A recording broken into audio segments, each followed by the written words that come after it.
Good evening, everybody.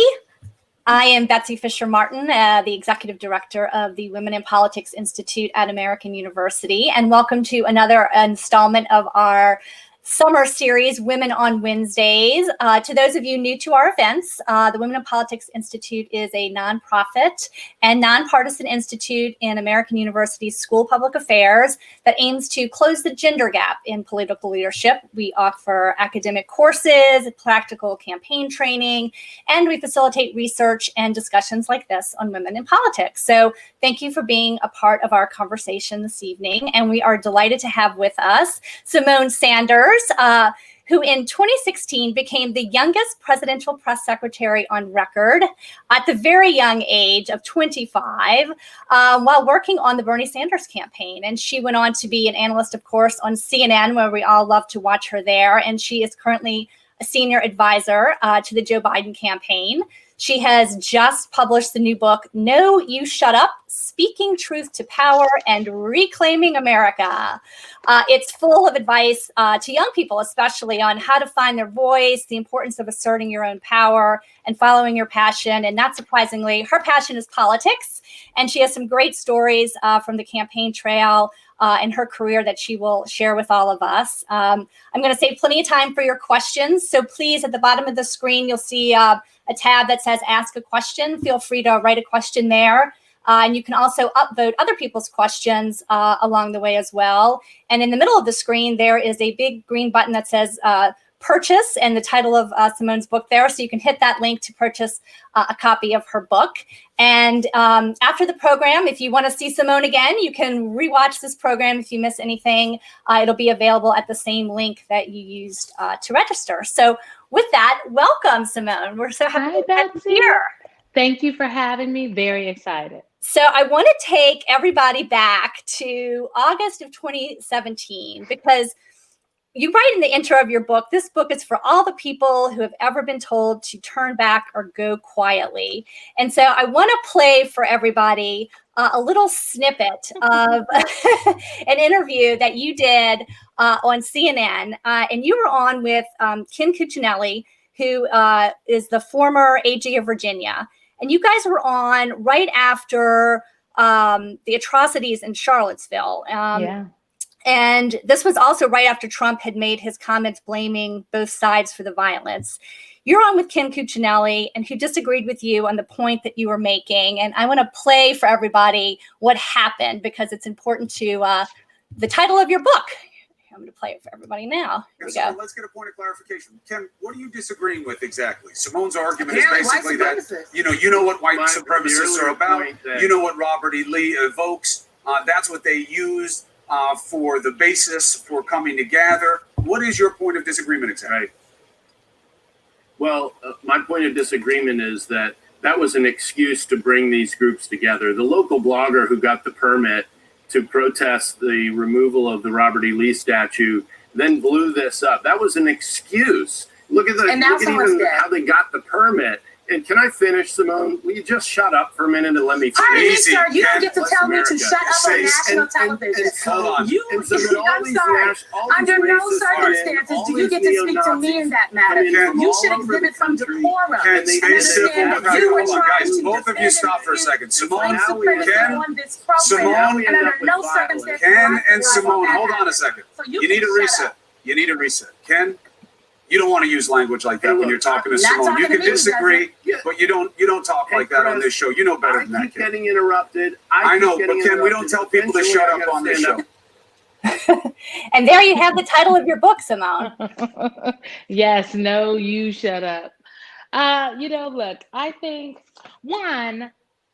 crazy, right? That segment was at like 7 a.m., 7:30 in the morning. This was back when Chris Cuomo had a morning show. Yeah. But two, I think that lots of people can identify with being given the proverbial shut up, not the actual shut up, but the proverbial shut up in a meeting, in the classroom, in the boardroom, in organizations. Right. And, I think now is the time people need to speak up and not shut up. So the title, yes, was absolutely inspired by that ridiculously crazy moment on television.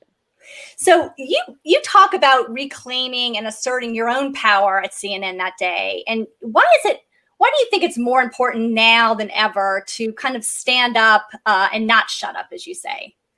Well, look, I think especially now, I think we're at an inflection point in this country. Yeah. And we're having conversations, Betsy, that, we would have never been having on cable news. I mean, even in 2017, the fact that we were sitting on a program in prime time in the morning, like 7:30, 8 p.m., 8 a.m., those are coveted times to be on. And that we were having a conversation about, Confederate statues and white supremacy kind of seems crazy because we're having similar conversations now. But I would argue 5-7 years ago, those were not conversations you would see on primetime cable news. Definitely nothing compares to what we're seeing on cable news right now. Right. And so I think now it's really important for a myriad number of voices to be represented in this dialogue.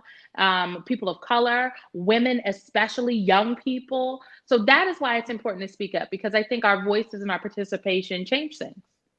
You write also in the book, with apologies to Miss Goose, your kindergarten teacher, that you say if you want real change, you have to wake up and get out of line. And you've talked about, we've had all sorts of people tell us to keep our heads down, work hard, your talent would be recognized. And you say that's simply not true. No, that's not true for a whole lot of people. Look, Betsy, I know for people that don't know, I know the students and the faculty you work with at American know, but I feel like when I met you, I was a Harvard fellow when I first met you. And you were doing all kinds of wonderful, amazing things. And you've got such a long history and an amazing career. But just as well as I do, that there are some extremely talented women in this business of politics that have never reached the level you've reached, or that haven't gotten the attention in their careers that some of our counterparts who happen to be male have gotten, and some of our counterparts who happen to maybe not be as talented as some of our lady friends. And so I say that you cannot wait on someone to pick you. It's a concept I write about in the book, especially if you are a young person, especially if you are someone who is not attuned, is not surrounded by opportunity of accessing circles of power, especially if you're a person of color. You cannot wait on someone to pick you, because sometimes you can be the best, the smartest, the brightest, the person for the job, and the proverbial they still might not pick you because you don't fit the mold. I mean, I write about how before I had a contract, I was still doing television, and I didn't have a job. I thought I was going to go work in the general election in 2016, and that didn't end up happening. But I was still doing TV, but people were calling me and I was going for free. And when I realized other people were being paid, I said, well, maybe I could just get a contract, and that can be what I do on top of other things. There were agents that told me I wasn't palatable enough for cable television. This was after I had been a press secretary where I appeared on TV on a regular basis. Right. I'm going to these folks knowing that I am still being booked, and they told me I wasn't palatable. There was an agent that told me I needed voice lessons because I didn't sound like what folks were used to listening to when they turn on the television. Like, crazy, right? But had I listened to those folks, we wouldn't be sitting here having this conversation. So it is really important that, if I was waiting on someone to pick me, well, they weren't going to pick me because I didn't fit the mold of what they were looking for. So we got to get out of line. So tell us about this young lady here. Way back when you write about, and because you took your own advice to heart, even way back when you were a teenager in high school. How you came to introduce Bill Clinton at an event that he did in Omaha for Girls Inc. that you were a part of, and you were dogged in your pursuit to do that introduction. I like to say I begged, pleaded, and pushed and wrote my way onto the stage with Bill Clinton. At the young, tender age of 15, 16 years old. Look, I am a native of Omaha, Nebraska, and every year an organization there called Girls Inc. of Omaha, they do this fundraiser. And, a couple nice people sit on the board, like Warren Buffett and Susie Buffett. So we get a lot of national attention, and Girls Inc. of Omaha is able to get speakers that, some other Girls Inc.'s probably don't have the opportunity to get. So Stedman Graham has come, Maya Angelou, Warren Buffett obviously has been a speaker, all of the Clintons, both of the Obamas, Desmond Tutu, for example. So just all kinds of amazing people. Barack Obama, when he was a senator before he became president. So the year that they said Bill Clinton was going to be the featured speaker, former President Clinton, I said I want to be the person to introduce him. but I was not a public speaker. Okay. They said I talked too fast, too loud, and too much. So I had to demonstrate that I could do the job. And after, volunteering to host all of the talent shows and to sit on any of the panels that they needed girls to sit on, or going and doing presentations, they needed girls to give presentations and speak on behalf of the center. I won my opportunity. I demonstrated that I could do it. And the executive director, Roberta Wilhelm of the center, said, you will be the girl to introduce President Clinton, but you have to write your own speech. So I'd like to say that was my first real test in showing them better than I could tell them. And Bill Clinton said that he didn't even want to follow you after your speech. You did a good job. He said I spoke so well. He hated to follow me. He ended up writing about me in his book that year, Giving: How Each of Us Can Change the World. But you know what I learned from Bill Clinton? Bill Clinton taught me the kind of public speaker that I want to be, because he doesn't use notes. Senator Sanders actually is like that. Like, you can write a speech for Bernie Sanders and he will not give the speech you write. He is going to, don't waste your time writing Bernie's speech.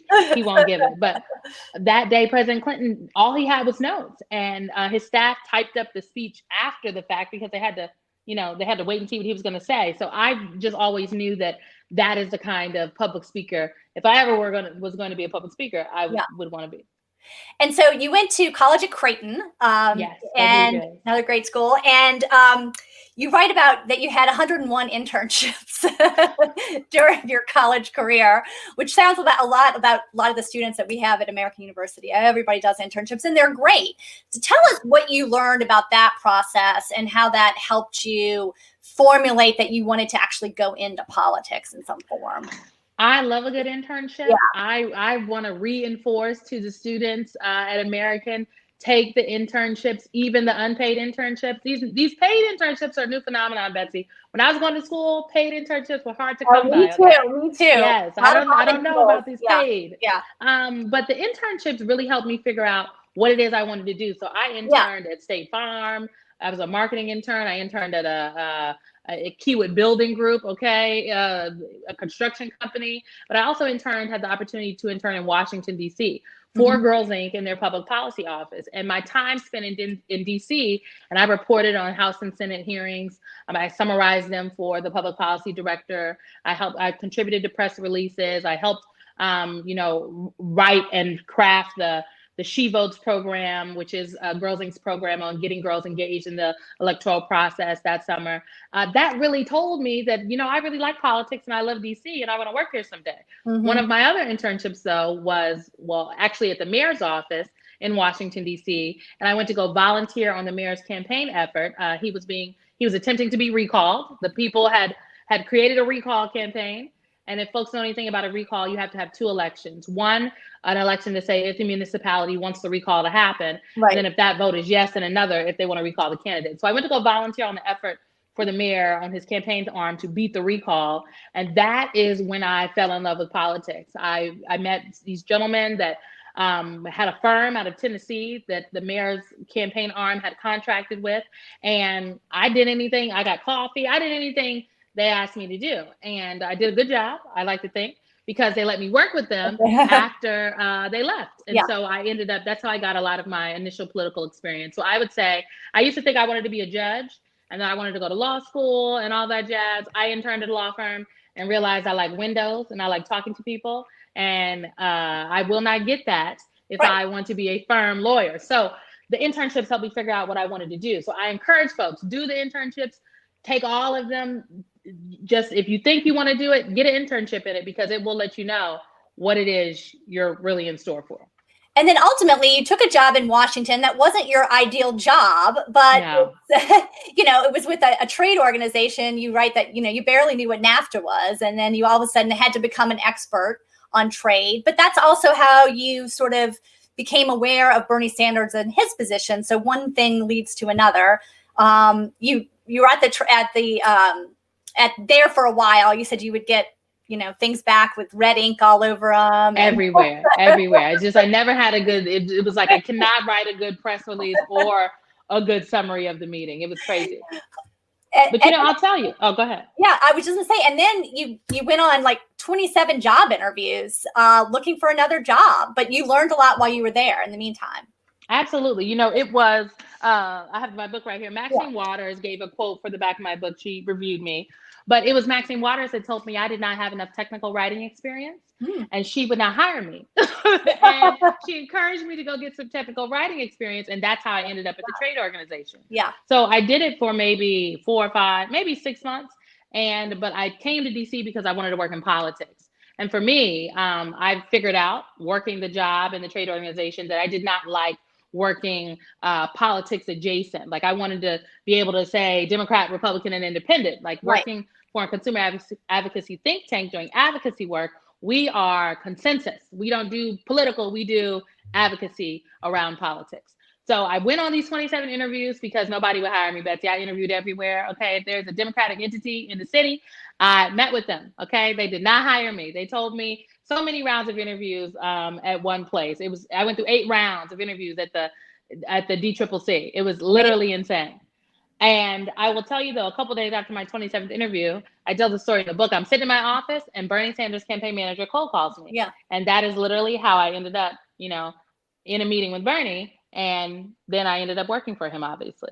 And they called you in, you talked to them, you met with them, and then the senator wanted to meet with you. And it was like, come in now sort of situation. Yeah, it was like right now. I was on the Hill doing some work with the Coalition for Juvenile Justice. I was one of the members on the board there working with our emerging leaders. And then I get a call that Senator Sanders is like, he can meet now. And I'm like, right now? So I put my blazer on, I hop on over there, keep a blazer in your car, folks, okay? Ladies, keep a pump in your car. I didn't want to go see the senator in a flat. I get over there and it's just he and I in the room. And Senator Sanders and I got into an argument. And Betsy, that's when I thought I wasn't getting the job. Because we weren't gelling. But I used that opportunity to, there is truly, I did not think he was going to hire me once we got into our little tit for tat. We had into a very spirited argument about the economy and what he was saying about the economy and how he was positioning his campaign in juxtaposition to what a number of the activists were talking about in terms of racial justice and criminal justice reform. But it was, I think, my willingness to be frank with the senator and him being extremely frank with me is what got us to build a consensus at the end of that conversation. And then, he said he liked me and I told him I liked him too. And he actually asked me what kind of job, did I have an idea of what I wanted to do? And I told him that I wanted to be the national press secretary, that I wanted to do cable television, and that I wanted to have a hand in the message strategy, just like he and I discussed here. And Bernie Sanders looked just like you were looking. And then he kind of laughed at me and he was like, have you ever done cable television before? And I said, no, sir, but I do think I would be very good at it. And he is hysterically laughing. And I leave his office on a Thursday, and on Tuesday I have a job. With that title. With that title as National Press Secretary. So, I think for young people, especially students right now who might be watching this, the lesson from that is we are not all going to one day be sitting in front of a United States Senator that happens to be running for president. Maybe some of us, okay? Maybe some of these American university students, not all of us. But we all have, I think, that moment where we're presented with an opportunity and then we have to make a decision about if we're going to speak up about what it is that we want. So I would encourage folks to ask for what it is that we actually want and what we know we deserve and that we work for, and not for something that we think we're just going to get. And you mentioned talking to him about racial inequality, juvenile justice issues. Those were issues that were very important to you. And you write about how you shared with him a story of what happened to you when you were in college, when you were on the way to the library one night and you got pulled over for a broken taillight, which is an unbelievable story.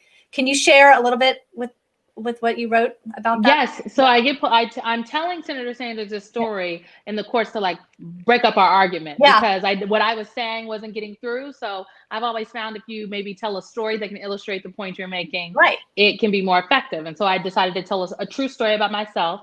I get pulled over. The officers run my license, and they tell me, they come back and say that I have a warrant. And I was like, a warrant for what? and they say I have a warrant out for my arrest. Come to find out it was a bench warrant because I had unpaid tickets, like parking tickets or something of that matter. So I'd never been to jail. So I asked, could I pay my tickets tomorrow? And they told me, no, I am going to jail. And the officers cuffed me. They put me in the back of a patrol car. They do wait for my roommate to come and get my vehicle. And as they're taking me to jail, I'm handcuffed. I'm talking about where I go to school, my major, what I do. None of that matters. We get to the police station. They tell me to wait to get out of the vehicle. Then they open the door and they have me wait at the stall to be buzzed in to the police station. And I'm waiting. And as I turn around, they tell me that they found my marijuana. Okay, well, I was on my way to the library. I did not have any marijuana on my person. I did not smoke marijuana, but they spent 20 to 25 minutes at the police station before they booked me, pressuring me to say that this was my marijuana. At the time I was working at the mayor's office.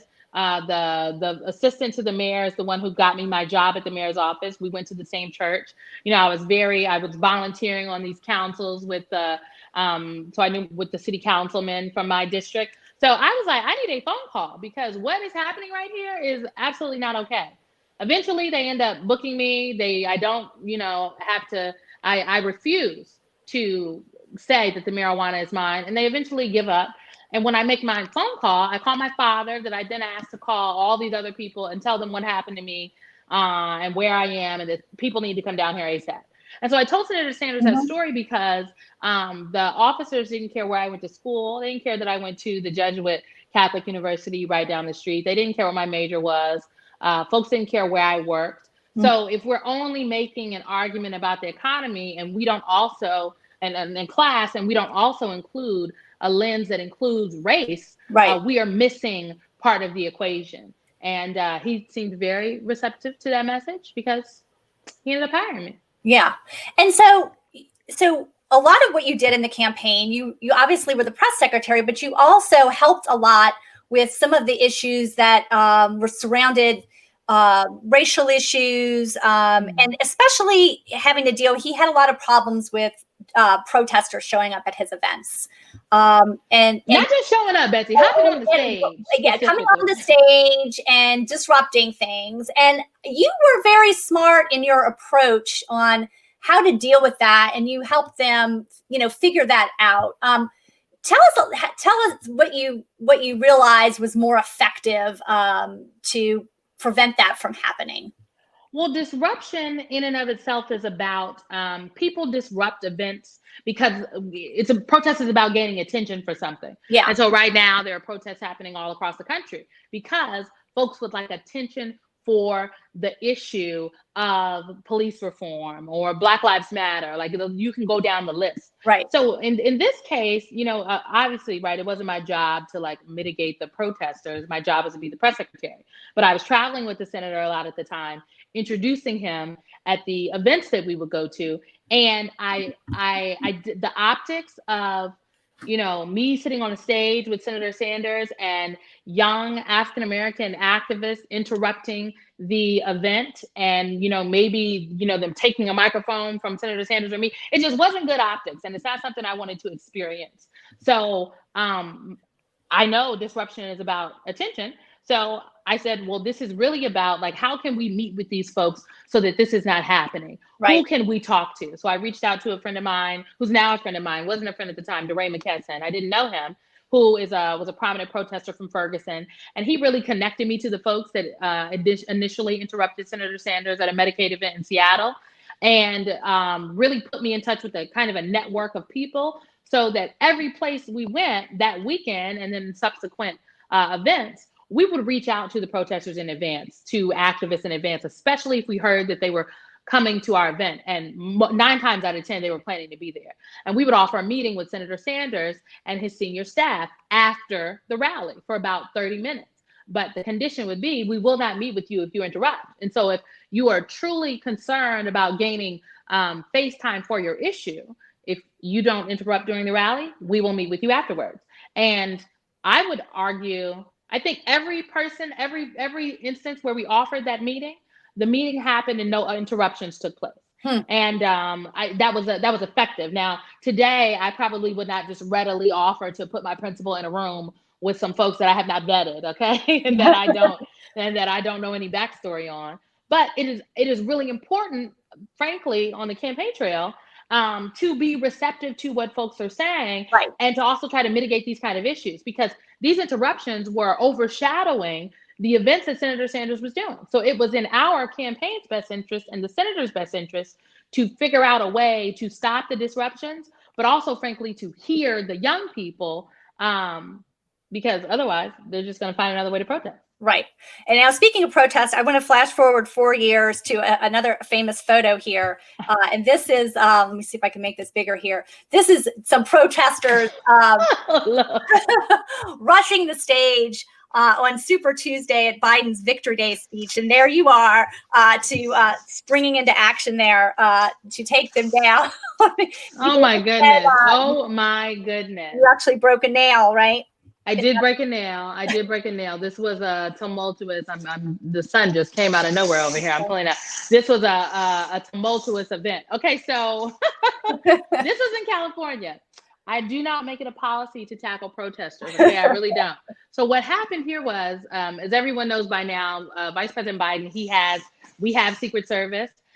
This was pre-Secret Service days. Yeah. So for us, we were just literally out here on the campaign trail with a few security members. On this particular event, these protesters came out of nowhere, just rushing the stage, and we didn't know what they were doing or who they were. And I think if you'll see in the picture, every single person on that stage is a woman who jumped on the stage. Our traveling chief of staff, Annie Tomasini, myself, our deputy communications director, Megan Hayes, our traveling press secretary, Remy Yamamoto, we all hopped on the stage and Joe Biden sprang into action too, right? Yes. Oh, yeah. Oh, yeah. I mean, Dr. Biden was like, hold on. She's the original, like, do not disrupt my husband's event. We're happy no one was hurt. But I think this is an example of, one, how ladies get things done, but two, just how things are so unpredictable on the campaign trail. But I will note that I did break the nail. And earlier that day, I was like, guys, I really want to go home. I don't want to stay here tomorrow. We were just doing fundraisers the next day. And I was like, I don't need to be here. I want to go home early. I don't want to wait and go back with everybody. And everybody was giving me a lot of stuff for wanting to try to leave. After this, I was like, I hope no one is complaining about me because I'm definitely leaving. I'm booking a flight. And they let me leave. No one complained. That was it.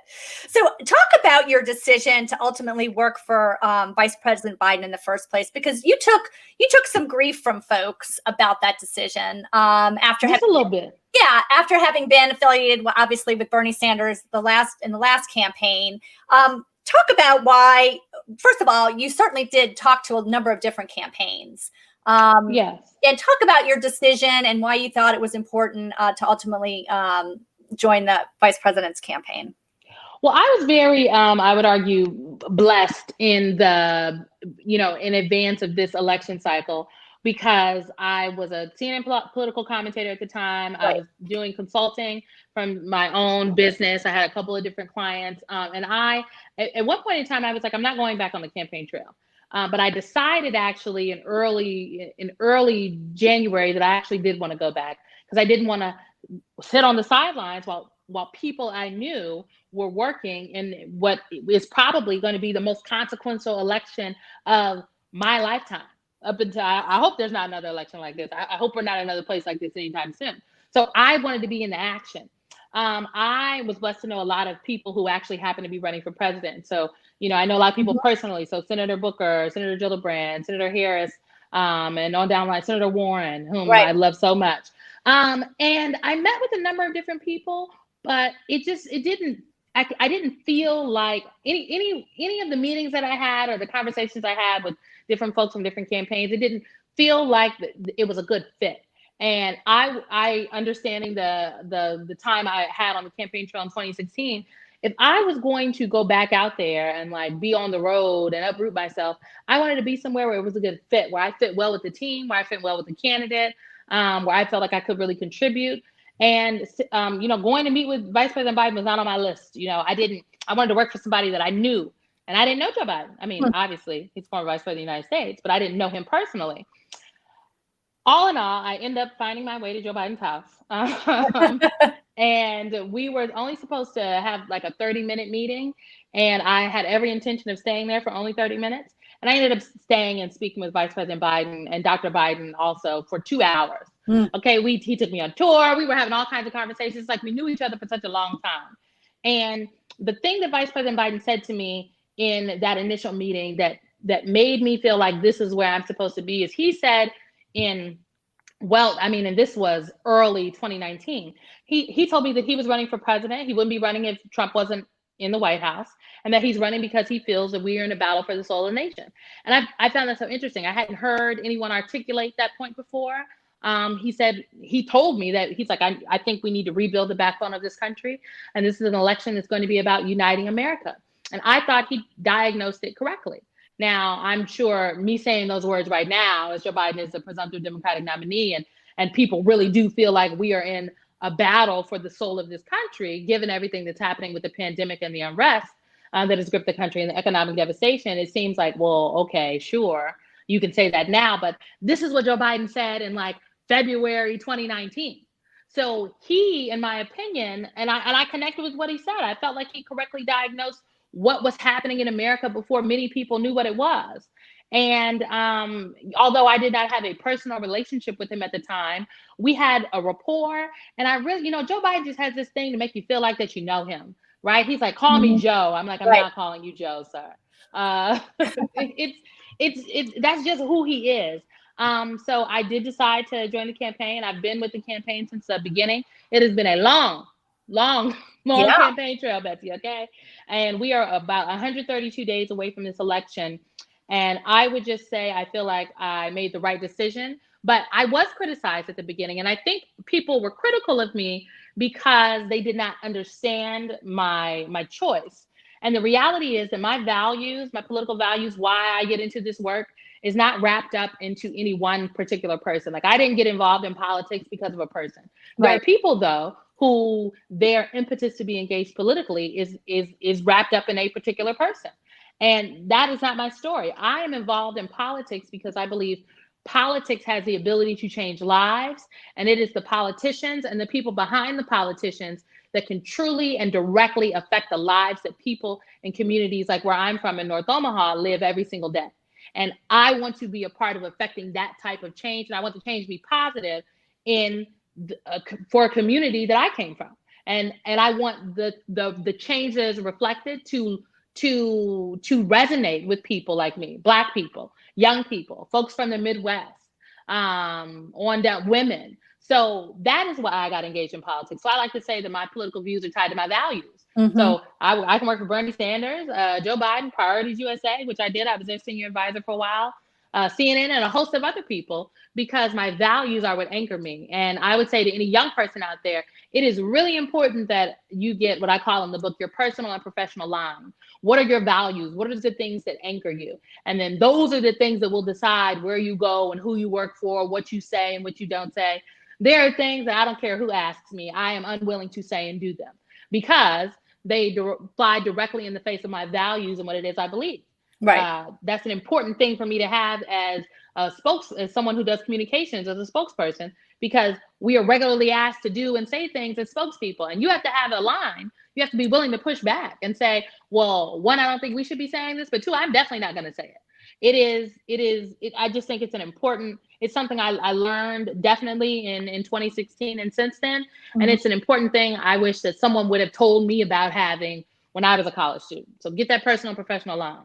Well, and when you write about this in the book, this is, I think, my favorite line in your book. You say, I need to know that I can sleep soundly when I take my eyelashes off at night, confident in the knowledge that what I'm doing is right.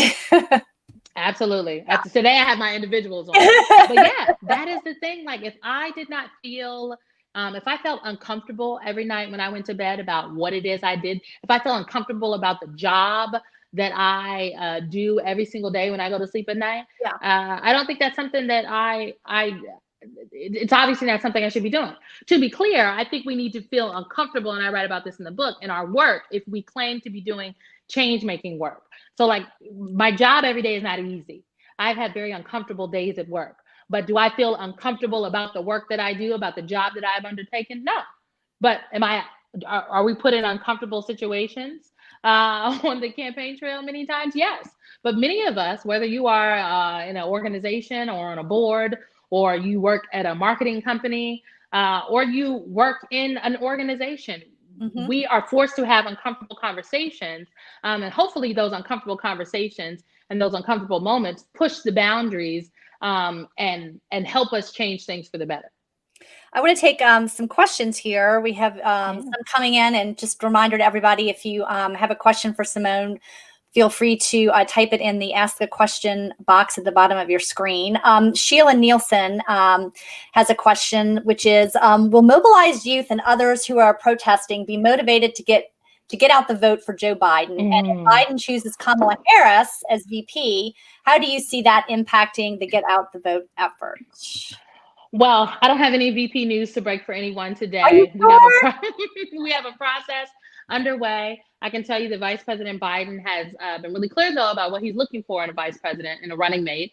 And it is someone that can truly mirror the relationship he and President Obama had, someone he can give presidential authority to, like President Obama gave him, because when and if he is elected, or if and when, the task before a Biden administration will be immense. Like, the coronavirus will not be gone January 2021. The economic devastation we're feeling across this country will still be very real for communities, and we will need a FDR-like recovery effort across the board. And, you know, Joe Biden's going to need a good governing partner to get that done. About young people, though, I frankly believe that young people, especially the young folks who have been moved by these protests and gone out and made their voices heard in large and small ways. These are some of the most engaged folks. And I think these young people know more than many of us how important and crucial this election is. I say that because I'm here in Washington, D.C., like I'm sure many people on the program. And the first night of protests in the country in D.C., the protesters didn't go to the Department of Justice, even though we know the Department of Justice is down the street. They didn't go to the Wilson building where the mayor works. The protesters went to the White House, and they have stayed outside the White House consistently for days, chanting, demanding change, demanding leadership. The protesters know who the president is matters, what the president says matters, who the president appoints matters, and that the president has the power to do something that can fundamentally change the lives that they're living every single day. And so I say that to say that folks obviously know how critical this election is. I think people are going to vote, but as a campaign, we have to do our job in earning the votes of those folks and making sure that when they go to the polls, they want to check the box for Joe Biden and his running mate, and not just vote, you know, other things on the ticket and not check the box for president. So we are engaged in really targeted efforts in communities across the country. We announced our Wisconsin team today, our Arizona team a couple days ago. We have additional staff and team announcements we'll be rolling out over the next couple of weeks. We will have over 600 organizers across battleground states on the ground and virtually organizing. And we are taking our strategy is how we get to 270 is you go state by state. And so we don't have a cookie cutter approach, and young people are critical to that effort. So another question here about young women. How do we encourage other women to run for public office, and how do we build a strong volunteer team? Yes, women to run for office. I think we need more women candidates. I think we need more women operatives, though, as well. Like, we need women who are campaign man. Our campaign manager on our campaign right now, Jenna Malley Dillon, is a woman. I have the privilege of working with lots of really amazing women every single day, like Anita Dunn and Kate Bedingfield and Corinne Jean-Pierre. So I think the way, we encourage more women to get engaged in the political process by either running or working is to ask them. Amanda Littman, I don't know if folks know who Amanda Littman is, but she founded the organization Run for Something. And it's literally an organization that encourages young people across the board to literally run for something, run for state office, run for county council, run for commissioner, run for dog catcher. But it encourages young people to run. And Amanda has found what most researchers find is that when it comes to women have to be asked, about 6 or 7 times to run or to be engaged before they say yes. It's not because we don't know what we want, right? I go back to the example of, Senator Sanders asking me, do I have an idea of what I'd like to do? I could have demurred and said, oh, well, I don't know. What do you have? I'm thinking of, what do you have? I can do a lot. No. Instead, I asked for what it is that I wanted, what I feel I deserve, what I felt I deserved. And then I let Senator Sanders tell me if I could have that or something up under that. As women, oftentimes, we know what it is we want. It's just like someone asking what you want for dinner, Betsy. You actually know what you want for dinner. Sometimes you might want cookies, okay? You don't think you should be having cookies for dinner, but let's just be clear. If someone asks you what you want for dinner and the cookies pops into your mind, you know for a fact it is you want cookies. I think we just need to stop acting like we don't know what we want for dinner. We know. Just ask for what it is that we want for dinner. We might get it. Great. Let's see. We have another question from Keisha. She says, how do you see the best efforts to educate voters in truly understanding civic engagement and their responsibility in the process? She says, time and time again, I hear young people arriving at AU saying they don't know, quote, how to vote, meaning it's not that they don't understand the mechanics of voting, but that the detail about making informed decisions in their voting behavior is lost. With Get Out the Vote efforts, much of it is focused on voter registration rather than holistic voter education. I think Keisha has an excellent question, particularly for this election cycle, because this election cycle, voter education is critical because a number of folks will be casting absentee ballots or voting by mail. They'll be voting early. And there are various rules and regulations in place to ensure that you can, one, receive an absentee ballot, but two, where you have to, there are rules and timelines of which you have to return your ballot in order for it to be counted. In some places across this country, you have to request an absentee ballot. They will not automatically mail you an absentee ballot application. You have to request the app, and then once you've requested it, then they send you the ballot, then you need to mail it back. So I would say the most important thing we should be saying and doing with young people is, one, ensuring that we're checking our registration. So anybody can go to iwillvote.com and you can check your registration, and there's a button that says check my registration. And you will put in your info, your name, your address, and it will tell you if you're registered. If you are registered, great.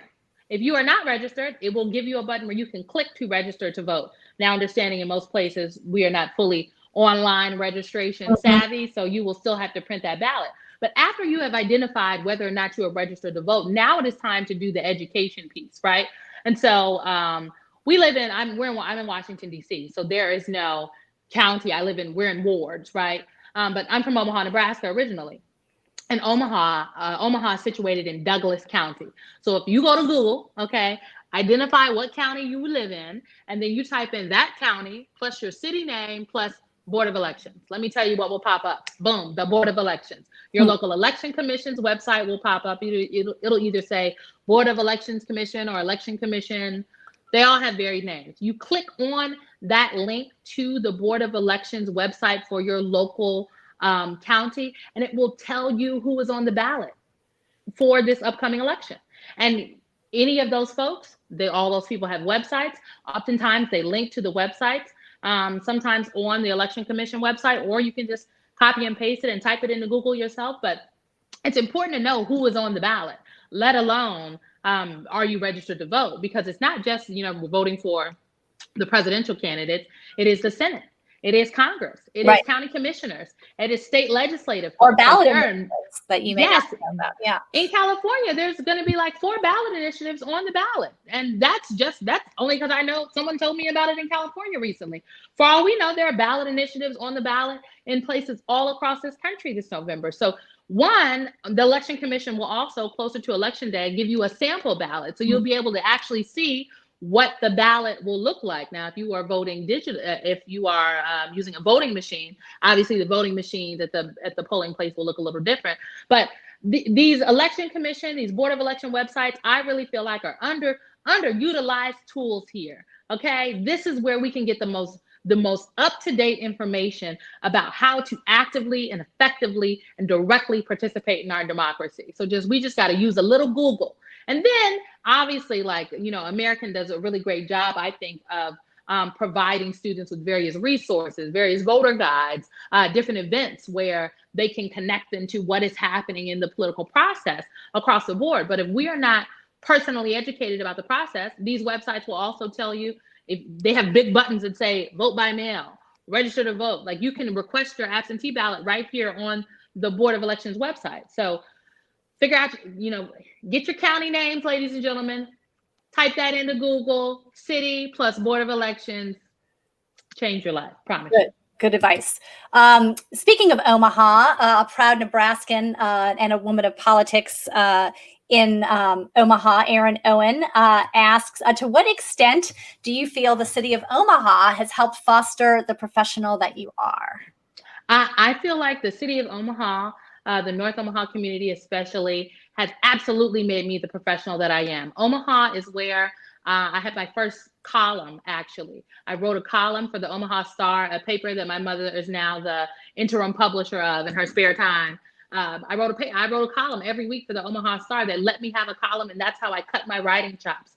Omaha is the first place where I figured out that politics is what I wanted to be engaged and involved in. Omaha is how I got organizing experience via the Empowerment Network. It's also how I saw community leaders come together and sometimes not be able to get things done, but in other ways, I saw how they effectively came together to create change and partner with local government. I mean, I remember when the city had a Democratic mayor, and all of the, a number of the local organizations and affiliated folks had really great relationships with the mayor's office. And then when the mayor lost re-election and then Mayor Stothert was elected, who is the first woman Republican mayor to be elected in the city's history, they still had to work with the mayor, okay? We still want to make sure there are summer job programs. We still want to ensure that we are building strong ties. And so it gave me a crash course in how at the end of the day, we have to work across party lines in a lot of respects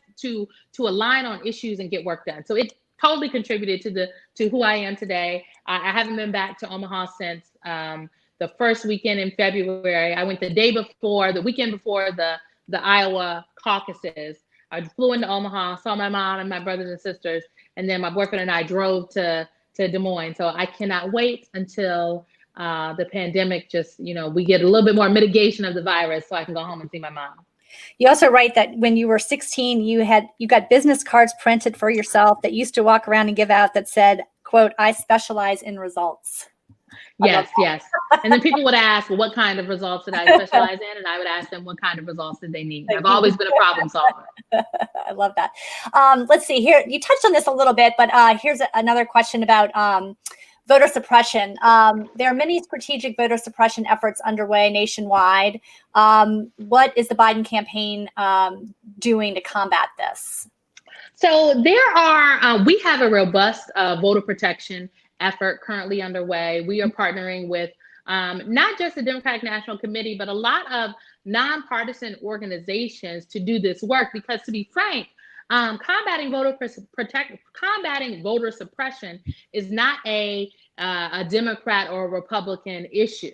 It is an American citizen issue, because voter suppression disproportionately affects older voters, it disproportionately affects younger voters, and it disproportionately affects voters of color. And they don't care who you're registered, what party you're registered to. So it is really important to Vice President Biden in our campaign that we are defending the right of every American to cast their ballot this November in whatever way they choose. So we have folks on the ground, and we have 18 folks on the ground across the country right now. We are ramping up those numbers, and those individuals are working with the local municipalities, the Secretary of the States, the governors, to really put together an effective election protection effort. So for example, in Georgia, what is Georgia doing to ensure that the issues that voters encountered at the polls about a week ago, when the lines were entirely too long, there were folks that were in line until midnight to vote.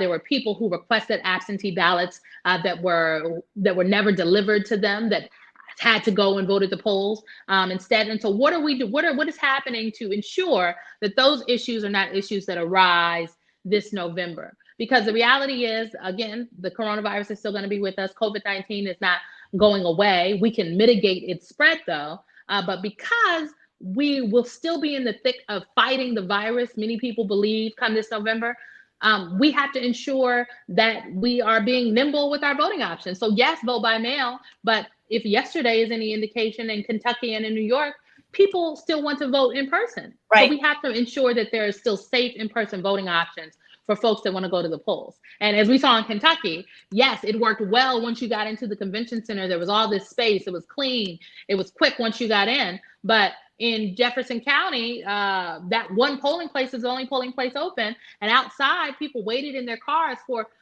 sometimes 30 minutes to an hour and a half to vote. So we don't want that happening either. So we have to find a better way to ensure that it is safe, but also that people aren't waiting in line for an hour to cast their ballot. How are you all handling campaigning in this era of coronavirus? I know the vice president is trying to get out a little bit, but hasn't been able to that much. Talk about that experience just from being on a campaign staff and how you all have had to deal with that. And then now what the implications are for the convention coming up. Yeah, this happened so quickly. Like I remember the last day we traveled with our full travel team. It was March 10th or 11th. It was a Tuesday. We were on our way. Where were we? And we were in Ohio. And we were in Columbus, and then we flew to Cleveland. And on our way to Cleveland, we decided that we were canceling our rally that night because it wasn't safe.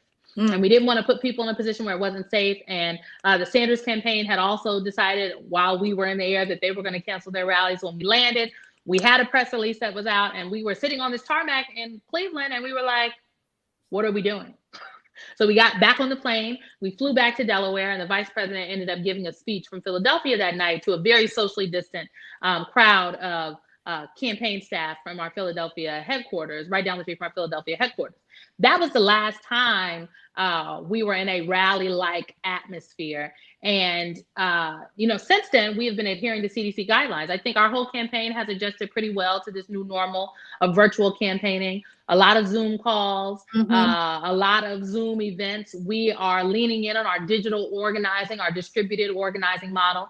This means that phone calls and phone banking is even more important now more than ever. That mail, that people are still paying money for to send out and go to folks' homes across this country. Mail is still very important in communicating to voters that way. We have ramped up our digital, not just our organizing, but our paid digital efforts. We also we've gone up on television. We went up last Friday, and we're still up in battleground states across the country. And the vice president has been doing some virtual travel, but we've also started to venture out and do actual travel. You can look to, we're hoping to maybe do something this week, perhaps. I don't want to break any news, but maybe we will, maybe we won't. And it's difficult though, because the reality is that we're still very much concerned about safety. And I know people say, well, look, Donald Trump is out here doing rallies. I'm going to tell you that what we're seeing on television, what we saw in Tulsa, what we saw in Arizona is not safe. People are not socially distant, and they were not wearing masks. We know that wearing masks and social distancing can save lives, can help mitigate the spread of this virus. And Vice President Biden is unwilling to put his campaign staff in harm's way, to put supporters in harm's way and in jeopardy, and we don't want to do that. So it's every we're taking it week by week. We're adhering to CDC guidance, but we are trying to find innovative ways to connect with voters. And so he's doing, yes, more virtual events, but also ways that we can connect with people in person. So he's done a couple of these roundtables, even in doing interviews. He's gone on to do a few more in-person interviews, socially distant. He did one recently with Norah O'Donnell, and then obviously I'm sure folks saw the interview with Dana Bash. So more and more we will start to do additional travel, but for us, it is about what is safe. And it's every day is something different, because as we've seen, cases are rising in places like Texas and Florida right now as we speak. So it's kind of a juggling game. All of it is connected. Okay, I think we have time for one last question, but before we go to that, I want to just let everybody know about some of our upcoming Women on Wednesdays that we're going to have, which you can register on our main Women on Wednesdays page here. We would love to see you all in 2 weeks. We're taking next week off for the 4th of July, but we have next week we're going to do, I don't know if any of you all saw the program we did about Republican women running for the House in 2020, but we're going to do a very similar program on the Democratic side on July 8th with the chairwoman of the Democratic Congressional Campaign Committee and the executive director of the DCCC as well. And that will be on July 8th. And then the week after that, we are going to have Nikki Haley, former U.S. ambassador to the UN and the former governor of South Carolina, be here with with her book, With All Due Respect, and that'll be on the July 15th. And then on July 29th, we are going to have Jen Palmieri with us. She, of course, was the communications director for the Hillary Clinton 2016 campaign and the communications director in the Obama White House. And she's going to be here, and also an AU alum, I may add. She's going to be here with her new book, She Proclaims Our Declaration of Independence from a Man's World, and that'll be on July 29th. So we invite everybody to please register for those, and we'd love to see you for that. This sounds like a great lineup. Yeah, Y'all are just doing it. Fun. So let's see, Simone, one last question for you. And this is from Amanita Sai. What are the 3 values that have guided your professional life? This is a good note to end on. Yeah. What are the 3 values that have guided my professional life? Authenticity, meaning that I am being authentic to what it is that I believe, but also working for people that are authentic and true to themselves. Folks ask, how can I go from Bernie Sanders to Joe Biden? Well, these are 2 of the most authentic people that I've ever met. Like, when you see Bernie Sanders, what you see is what you get. Like, Bernie does not switch it up on you, and Vice President Biden is the exact same way. So I think authenticity is a value that has guided me. My faith is just a value that has guided me. I'm a person of faith. I grew up in the Baptist church. I went to Catholic school my entire life. So I know a little bit about the Lord, but it is important to me that I pray about things before I do them. Yeah. And so my faith, a place where I can where I can be anchored in faith, is really important. And then I think the third value that guides my career is really the idea of equity and justice. And I got involved in politics because I wanted equity and justice. Like I got back on the campaign trail because I didn't want to sit out on this fight, but this is a fight about equity and justice. So equity and justice, authenticity, and my faith. Well, that is a great way to end. Simone, we can't thank you enough for spending some time with us this evening. The book is terrific, so congratulations on that, and good luck on the campaign trail, and we will be watching you. Thank you so much. Thank you, and I'll see y'all soon. Okay, thanks, everybody. Bye. Bye.